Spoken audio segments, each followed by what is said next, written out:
Hi, welcome to Left Foot Media. My name is Brendan Malone. Well, over the weekend I watched the brand new Netflix film, Little Evil. Before I go any further with this review though, I should add a little caveat, and maybe I'm going to have to start adding this caveat every time I talk about a Netflix property, because I did a review a couple of days ago about the new version of The Mist, the TV series, and a lot of people have been jumping into the comments section and saying, hey, this is not a Netflix series, even though you've referred to it as a Netflix series.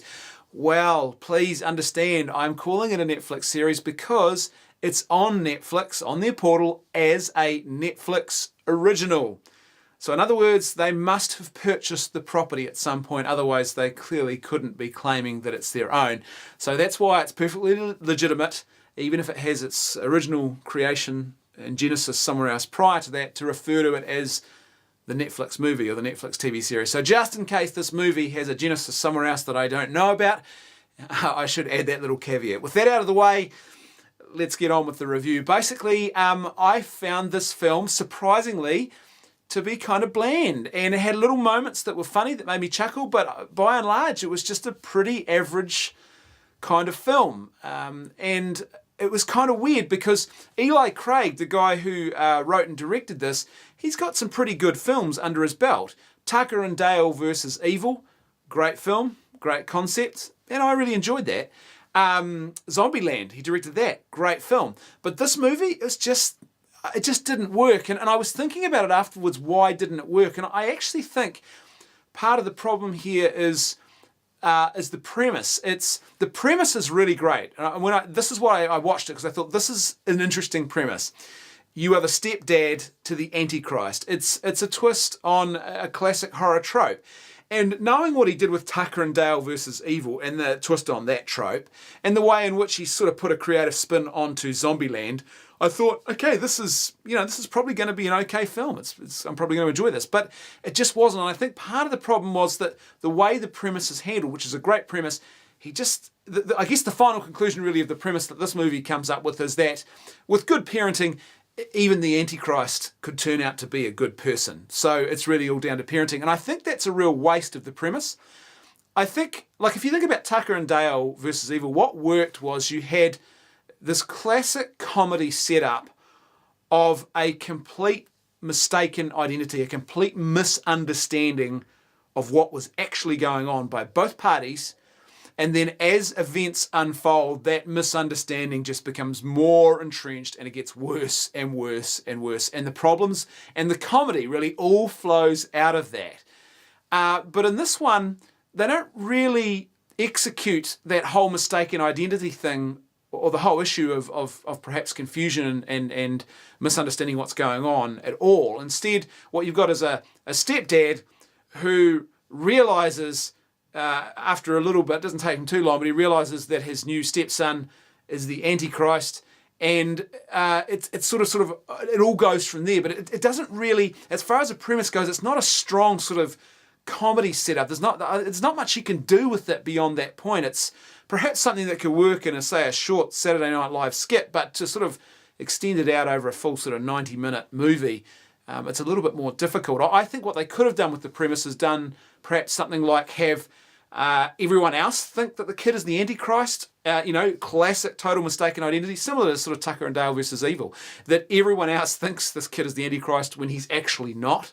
And you can see how there's comedic value in that. Possibly another way of doing this would be to have the stepdad and the mother not realizing that he's the Antichrist, but their friends can see this and are trying to convince them, and they're not convinced by it, and it all sort of flows out of that. And possibly you could even have the apocalypse actually happening as a result, and then the final end of the film is them living in this new apocalyptic world quite happily, again with this bizarre delusion of thinking that it had nothing to do with their son. Again, that would have been, to me, that would have been a comedy. That would have been a way to take that comedic premise and really make it work for you. Or what you do is you take the premise and you do a classic sort of blended family, what might be traditionally a blended family drama or comedy, where the ex turns up. So the little kid's actual real father, the ex, turns up and is on the scene, and there's jealousy and rivalry that plays out between him And the stepdad, the reason the ex is on the scene is because he's actually the devil, and it's getting closer to the time when the Antichrist will take over the world. And so, the ex, the new stepdad doesn't realise that the ex is actually the devil, and it's sort of, all of the comedy plays out. You've got this normal, premise that could actually happen in one of these scenarios where you've got an ex and the new father who have a rivalry and a jealousy between each other, but the whole thing becomes absurd, and the comedic value comes from the fact that the ex is actually the devil, and this is all about bringing about the end of the world. And I think those are three other ways. There's probably others that you can think of that I've missed, but that's three ways I think this premise could have been executed a lot better. But in this film, it just sort of falls flat because it just feels like they don't really take advantage of the premise. The other thing I noticed was that clearly there is some homage, let's call it that, to Edgar Wright. There's some short, quick cuts between transitioning from one scene to another, where he has definitely, particularly early in the film, this happens several times, very, very clearly, harking back to Edgar Wright and the way in which he transitions between scenes. But it doesn't feel like an Edgar Wright movie beyond that. In fact, interestingly enough, this film kind of feels like an Adam Sandler movie. And it just sort of falls flat. It's so weird in the way it all, by the end of it, you look back and you realise that could have been an Adam Sandler movie. It's quite different in tone to, say, Tucker and Dale versus Evil or Zombieland, which are clearly not in the tone of Adam Sandler films. But this one, as I said, it really feels like a knockoff Adam Sandler film. In fact, you can start to recognise certain characters and go, okay, that character there is clearly the Kevin James trope, the Kevin James type character. In this case, it's the lesbian co-worker who, by the way, initially I wasn't sure, I was a little bit confused what the actual comedy premise they were going for. Was the premise the fact that she's a lesbian who thinks she's a man and thinks she's a father when clearly she's not a man, so she can't be a father? And was that the premise, or was it more this whole Kevin James, socially awkward person who just says weird things and is just inappropriate in their boundaries and has got a whole lot of quirks? I think it was the latter that they're going for there. By the end of the film, it's sort of seen that way. But by the end of the film, you sort of start to say, that's a Kevin James type character. There are other characters where you go, that's a sort of perhaps a Steve Buscemi type character that would appear in an Adam Sandler film.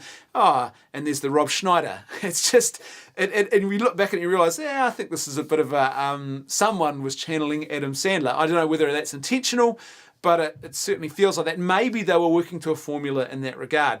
But either way, it just sort of all falls flat. It's just a bit disappointing. It doesn't quite work. You've got the premise, as I said, you've got this great setup there. You've got a really intriguing premise. What if you were the stepdad to the Antichrist? And it has so much potential. You could take this in all sorts of directions. Like, as I said, they could have actually had the apocalypse, but instead they went and played it really, really safe. I think too safe, in fact, and just sort of turned it into a very sort of average, maybe I want to say family comedy. It's not really a family comedy, but a comedy about family values, if you like. And it just doesn't work. So as far as I'm concerned, if I was going to rate this film out of 5, I'd maybe give it a 1.5, 2. There's a couple of chuckles in it, but overall, by the end of it, you were like, just waiting for this to wrap up and come to an end. It wasn't really anything that had you engaged the whole time or certainly kept you laughing. And as I said, if only they had executed that premise better. And I'm so surprised by this because, as I said, if you want to see a better version of taking and twisting a classic horror trope by the same director, definitely, if you haven't seen it, watch Tucker and Dale versus Evil. Far better film. And if you want to watch an even better film, watch Zombieland. He did a really great job on that movie. Thanks for watching. I'll see you next time on Left Foot Media.